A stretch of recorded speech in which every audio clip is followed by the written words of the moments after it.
Olá você, salve, salve nação rubro-negra, muito boa tarde, está no ar a segunda edição do programa do Mister Mengão, o seu telejornal com as notícias do Flamengo.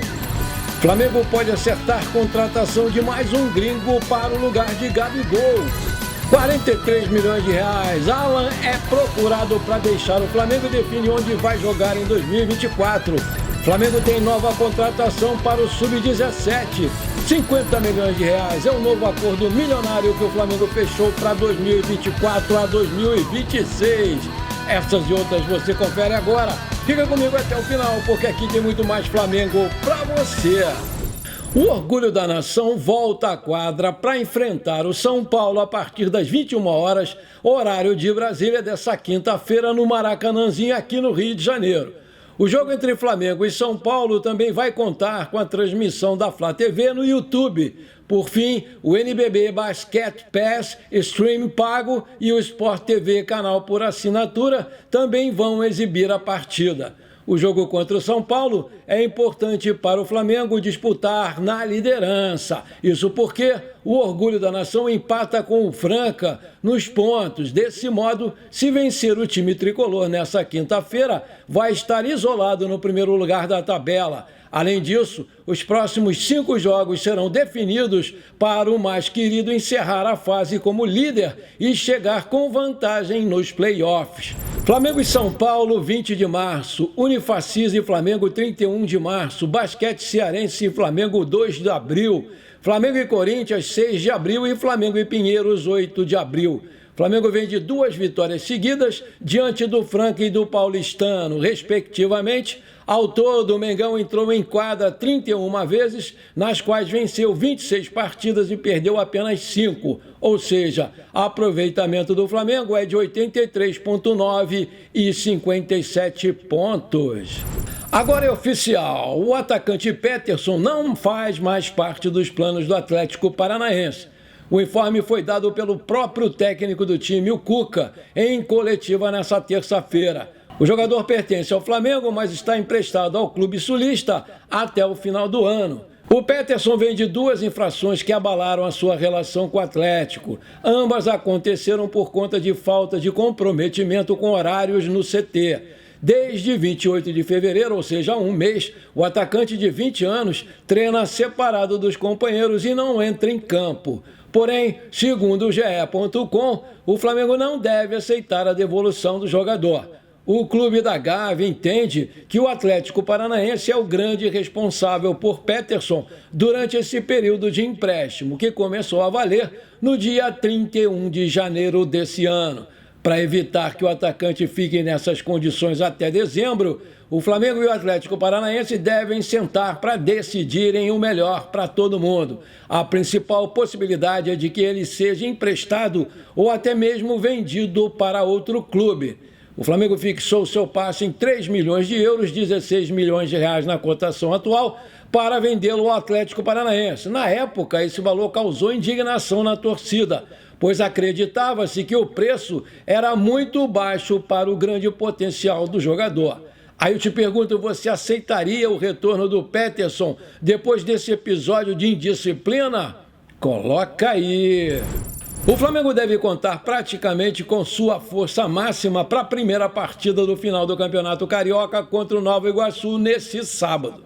O nosso querido Pulgar, que se recuperou de um desgaste muscular no quadríceps direito, que o impediu aí de participar da data FIFA com a seleção chilena, treinou normalmente com o grupo principal nessa quinta-feira. Na quarta-feira, ele completou a última etapa da transição. Durante essa semana, ele participou de todas as sessões de treinamento, mas os seus trabalhos foram realizados separadamente. O treino de hoje contou com a presença de todos os jogadores que estavam servindo as suas seleções. Fabrício Bruno, Ayrton Lucas, Arrascaeta, De La Cruz, Vinha e Varela retornaram ao Brasil. O Varela foi o primeiro a voltar, sendo liberado do último amistoso do Uruguai para acompanhar o nascimento da sua filhinha Milena, que aconteceu nessa quarta-feira. O Flamengo contratou a psicóloga Carol Muniz para integrar a comissão técnica do Felipe Luiz no Sub-17. A profissional estava livre no mercado após ser desligada do Vasco em 2023.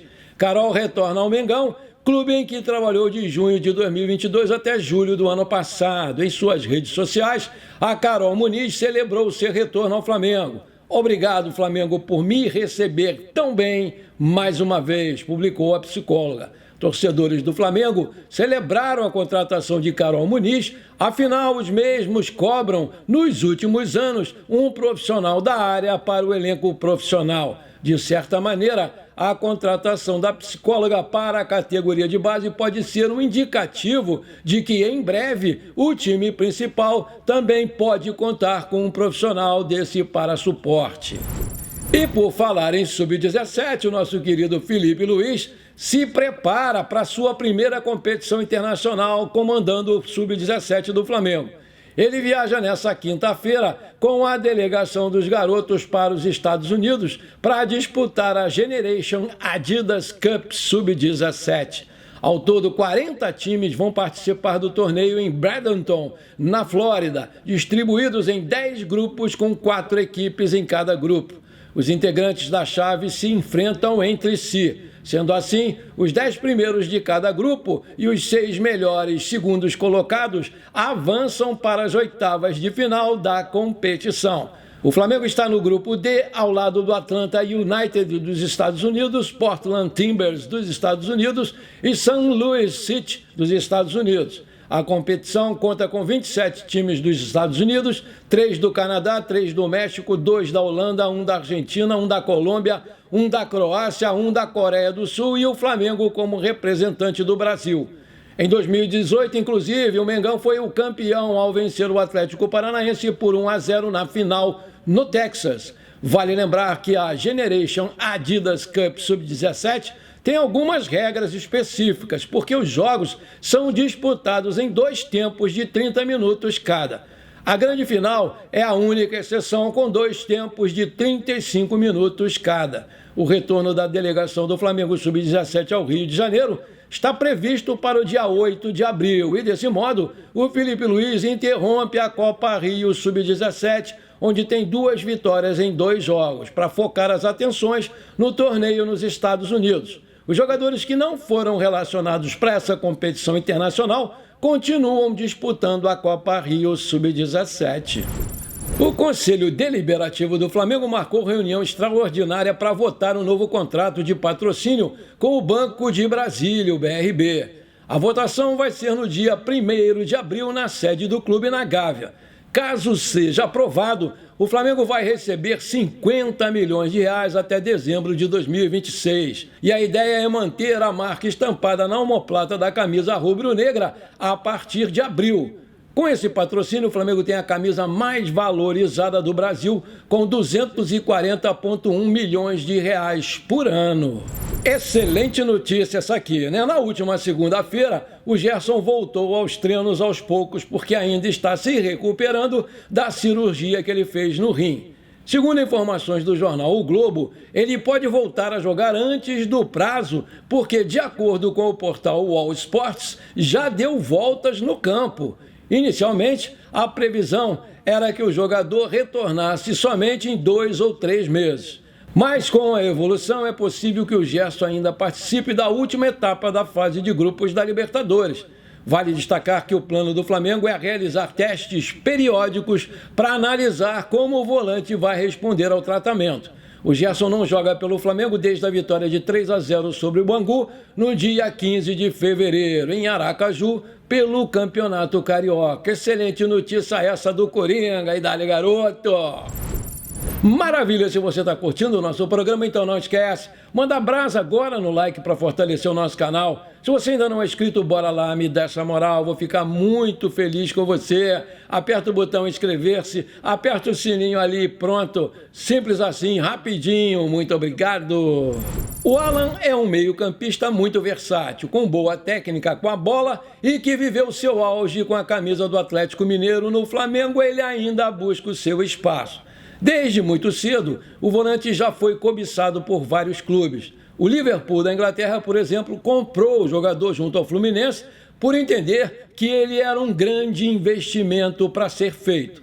quando ainda era técnico do Flamengo, o Jorge Sampaoli bateu o pé e disse que gostaria muito de ter o atleta em seu elenco na temporada passada. Ambos já tinham trabalhado juntos no Galo. A direção flamenguista fez um esforço muito grande para conseguir chegar a um acordo com os dirigentes atleticanos e, depois de muita novela, a transferência foi fechada por 43 milhões de reais. O jogador ainda não engrenou como todos imaginavam e vem tendo problemas de lesões desde então. Nessa quinta-feira, o portal Flaweb noticiou que 3 clubes rivais brasileiros procuraram o Flamengo para contratar o jogador. A ideia desses times é buscar um empréstimo, tendo em vista que ele é reserva atualmente no Flamengo e tem jogado muito pouco. O Tite foi informado e tomou logo a sua decisão. O comandante conta com o Alan para a temporada. O volante, ainda de acordo com a reportagem, também já comunicou não ter interesse nenhum em sair do Flamengo e nem do Brasil. A relação entre as partes é muito boa e o Flamengo tem a confiança de que o jogador vai conseguir voltar a jogar muita bola e fazer jus ao investimento que o Flamengo fez no ano passado. O Tite gosta muito do estilo de jogo do Alan e vem curtindo a força de vontade do meia nos treinamentos. No último Fla-Flu, ele entrou em campo e manteve uma boa dinâmica no meio. Ainda tem o fator da saída do Thiago Maia, que foi para o Internacional de Porto Alegre. Quando chegar a Copa América, o time do Flamengo também vai ser muito desfalcado e esses jogadores vão precisar jogar muito mais ainda. O Alan tem contrato com o Flamengo até dezembro de 2027.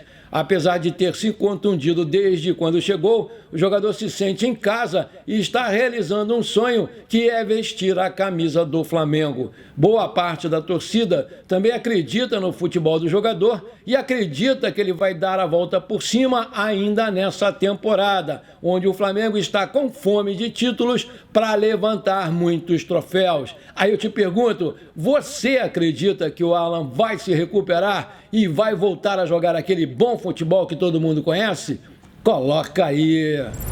Diante da punição do Gabigol, a prioridade da diretoria e comissão técnica rubro-negra é buscar a chegada de um atacante e, com isso, um dos nomes que ganhou força nos bastidores foi o do Carlinhos, do Nova Iguaçu, que vem fazendo um bom campeonato carioca. Entretanto, um outro nome ganhou força também nas últimas horas nos bastidores e vem surpreendendo. É o Eduardo Vargas, do Atlético Mineiro, conforme informações do jornal O Dia. O chileno já foi desejo do Flamengo há um tempo atrás. Entretanto, a gestão leva em consideração que o nome do jogador está sempre na lista de selecionáveis do Chile, como o Pedro, que também pode constar na lista do Dorival para a seleção brasileira na Copa América. O Flamengo acabaria aí perdendo 2 atacantes em uma só convocação. Mas, apesar dessa situação, a contratação do jogador é vista como uma possibilidade, já que ele acabou perdendo espaço na equipe mineira, que busca diminuir o gasto com a sua folha salarial, ou seja, facilitaria uma negociação entre os dois clubes. Vale destacar que a comissão técnica do Flamengo vem analisando a possibilidade do Bruno Henrique ser testado na função de centroavante, podendo ser, inclusive, utilizado de forma provisória durante as partidas quando for necessário. Mas o próprio jogador já externou ao técnico Tite que se sente mais à vontade jogando pelas pontas. Com isso, a diretoria do Flamengo vem analisando as possibilidades e realizando sondagens para entender o mercado. Vale lembrar que o Eduardo Vargas tem 1,74 de altura, é chileno, já jogou 106 vezes pela seleção do Chile e fez 40 gols. É um centroavante destro que também pode jogar de ponta direita ou segundo atacante. Tem contrato com o Atlético Mineiro até 31/12/2024 e o seu passe está avaliado pelo site Transfer Market em 1,2 milhão de euros. Aí eu te pergunto, você acha uma boa a contratação do Vargas? Coloca aí! Antes de terminar o nosso programa de hoje, conforme eu prometi, eu quero mandar aqueles abraços pra galera que me pediu e que tá sempre aqui comigo prestigiando o nosso canal. Bora lá! Alô, meu amigo Marcelo Neves Moreira, de Taubaté, em São Paulo. Alô, seu filho Marcos Paulo, aquele abração pra vocês, meus queridos. Alô, meu amigo Sandro Moretti. Alô, amiga Ana Cristina Cabral. Alô, meu amigo Davi Moretti. Alô, amigo Marcos Paulo Ventura, aquele abração pra vocês, meus queridos. Alô, meu amigo Joseildo Firmino de Souza, na Paraíba. Alô, Titico Flazico de Engazeiras, no Ceará. Aquele abração pra vocês, meus queridos. Alô, meu amigo Robério Oliveira de Goiânia, gente finíssima. Alô, seu sobrinho Gustavo, que está internado no hospital lá em Salvador. Fica bom logo, meu garoto. Aquele abração pra vocês, meus queridos. Alô, meu querido amigo Leomar Gonçalves, gente da melhor qualidade. Alô, seu filhinho José Silvestre. Parabéns pelo seu aniversário, meu garoto, que foi ontem. Muita saúde, muitos anos de vida pra você. Tudo de bom, José Silvestre. Que Papai do Céu sempre esteja com você. Parabéns, garoto. Não esquece de mandar um pedaço ainda desse bolo aí pra mim. Tamo junto. Bom, por enquanto foi isso. Eu espero que você tenha gostado do nosso programa. Muito obrigado por você ter ficado comigo até aqui. Um forte abraço. Bora ser feliz. Pra cima deles, Mengão!